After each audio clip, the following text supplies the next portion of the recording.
5-star hotels. Then the room in the Shelbourne Hotel. Well, there's loads of rooms in the Shelbourne Hotel. But one of them, room number 112, then in 1922, the newly formed government withdraw the new constitution.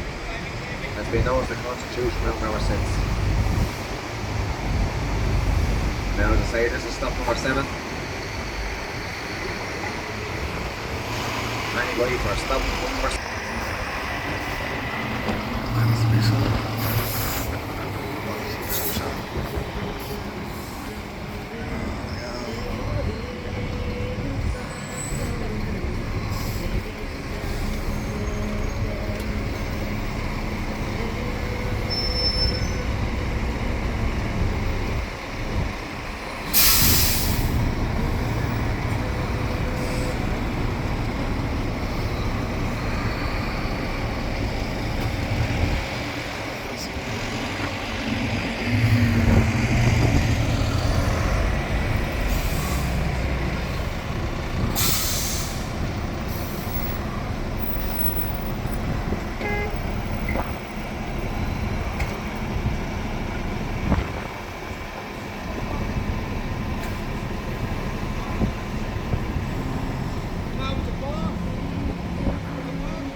Anybody see directly ahead of you?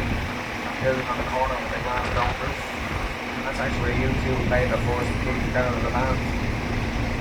That was a music venue back in the 70s called the Dandelion Market. That's where U2 first performed together as a band. They would have only been teenagers at the time in secondary school, what some of you may know as high school. Now we're going to squeeze our way in here.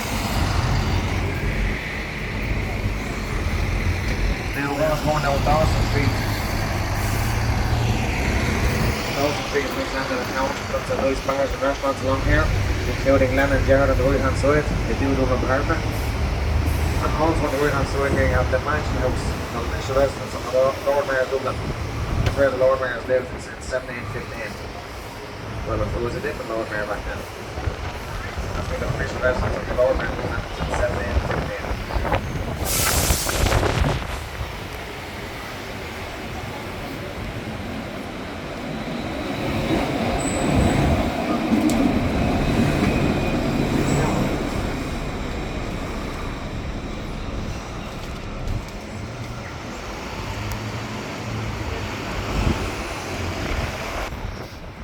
Straight ahead of us is Leinster House.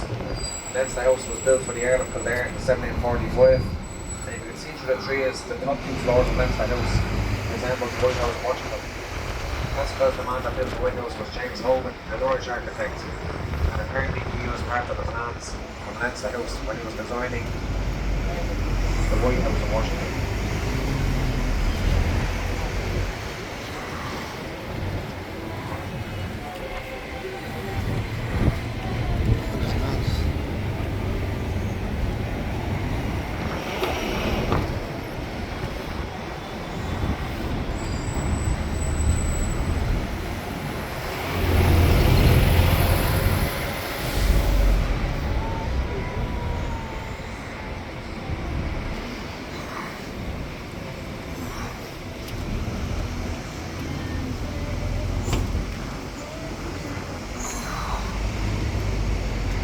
Now, has anybody heard of James Joyce, the man that wrote Ulysses?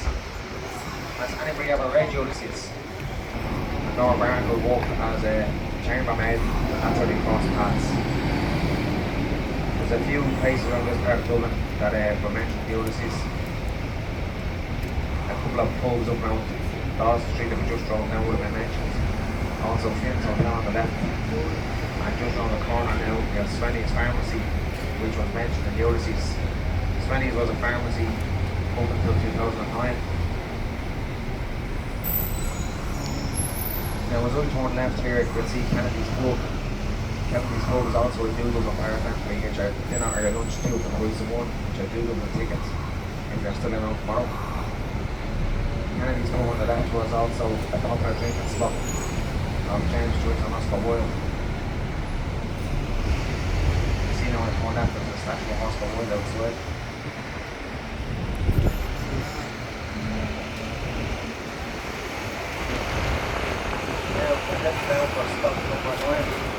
Fucking hell.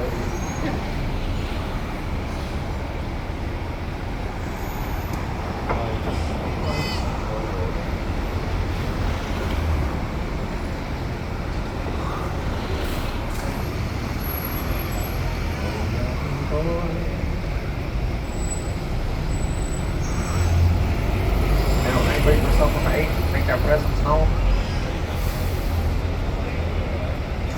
Nope.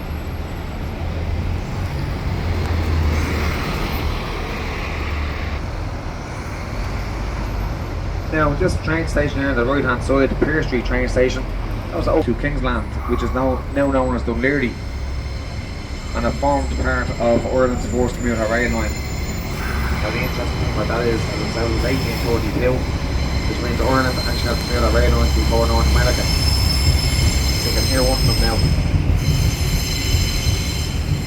But Ireland back then was part of England, and we had an extensive rail network throughout the whole country. I remember watching a program on it before, and they put these rail lines on the country out the west where there's not many people living, and the idea was to attract people over there, get them to live there and practice. Number 27 was on the right hand side there. There's a plaque with the two lads on the fourth floor in between the two windows. That's where the Pierce brothers lived. Now, anybody for stop number 9, Pear Street and the Trinity City Hotel in the Irish Whiskey name. And the Molly Brown statue. She was a fishmonger in the daytime and she had another job at night time. You can use your imagination. In Dublin's fair city, where the girls are so pretty, I first set my eyes on sweet Molly Malone. And she reeled a wheelbarrow through the streets broad and narrow, crying cockles and mussels alive, alive, oh. Alive, alive, oh. Cockles and mussels alive, alive, oh. That's Molly Malone. Well, this is the truth. A couple of months ago was headlines in the Irish News that they had to put a security guard, but they called him a steward. He was actually a security guard over at Molly Malone's statue, because people kept getting their photographs taken of themselves and they were touching Molly Malone's boobies. And it actually made headline news with all that's going on in the world, and that made headlines. So they put a steward or a security guard there to stop people doing it. And it was drawing too much attention. So I think what they did in the main one was they took the security guard away and they just placed flower pots around the statue to stop people gaining access.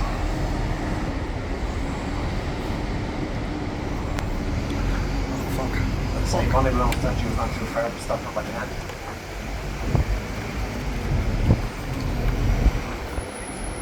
Now that building directly in front of us,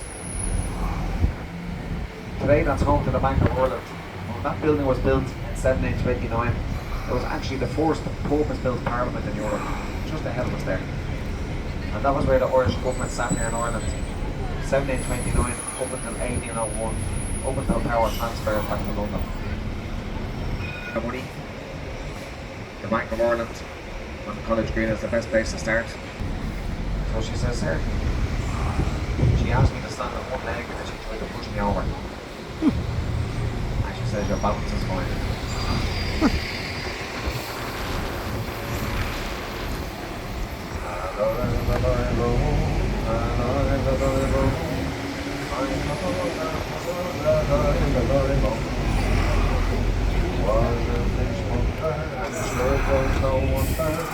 And so were her father and mother before, and they both wheeled their barrows through the streets broad and narrow, and cockles and mussels alive, alive, oh.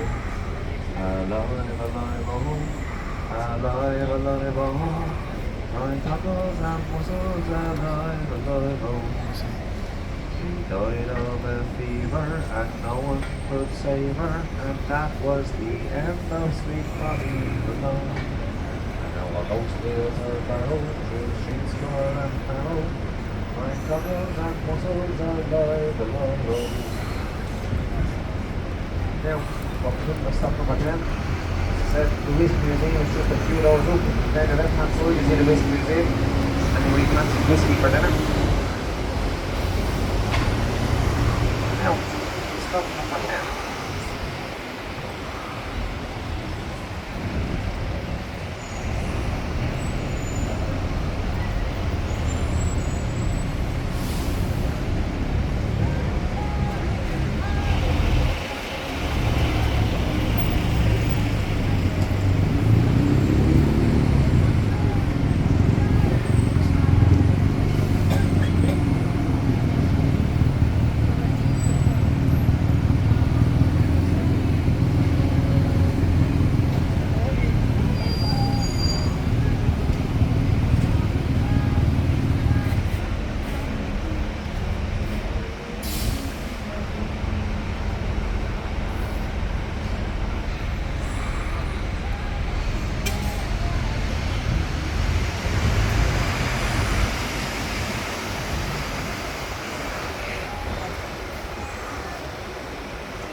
These side streets on the right hand side, we're beginning to have a bar, bars in Dublin schools for morning.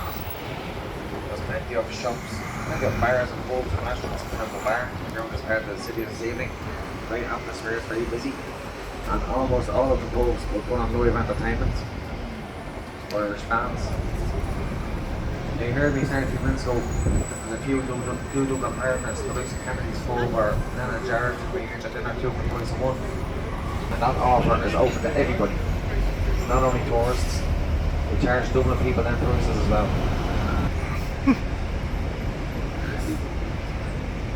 The Guinness, get yourself a straw, so you're not putting your Guinness in Temple Bar. And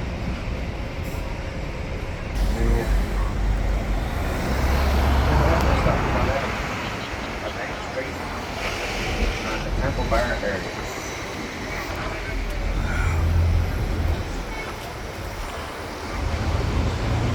Money for stop and work there.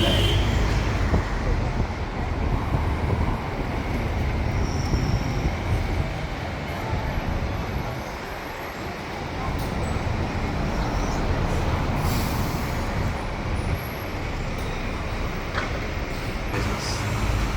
We're up down on the left hand side of Dublin Castle. But that next building there you can see is City Hall. City Hall was opened or built in 70 Hall of Dublin Castle. Dublin Castle would have been built in 1226. But it was badly damaged by a fire in the 70s. It was rebuilt with a short style as opposed to a normal style.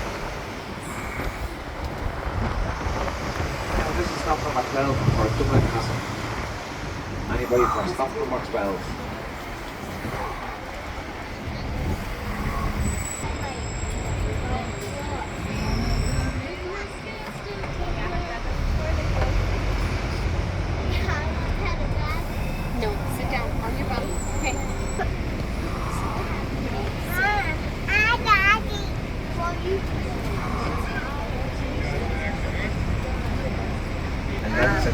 Was built by a man called Strongbow, and anybody ever heard of Strongbow Syrup? When they used to drink that syrup for breakfast, fuck. A lot of the streets out there still have the old original names, 30 complex names. Like Hook Street or Bridge Street, going in that much to me. That's where everything's happening. The Vikings and then King Citric, whatever they were smaller stuff. The Vikings 4-7. And when it was renovated in the 1800s, that's when St. Michael's Arch was added. Now, this is stuff that was brought in. The base St. Patrick's Day because he's just been handed a bill of £60,000. Now, stop 14 for St. Patrick's. I just have to get a hand single sort of crossword in the back of your magazine or your newspaper. When the Irishman, then we got independence from England, we had a big trade war, obviously didn't help us. And in the 1940s, I think, wasn't it? Our last and most reliable customer, North America, the Far East. And they came across local people that were distilling perfume.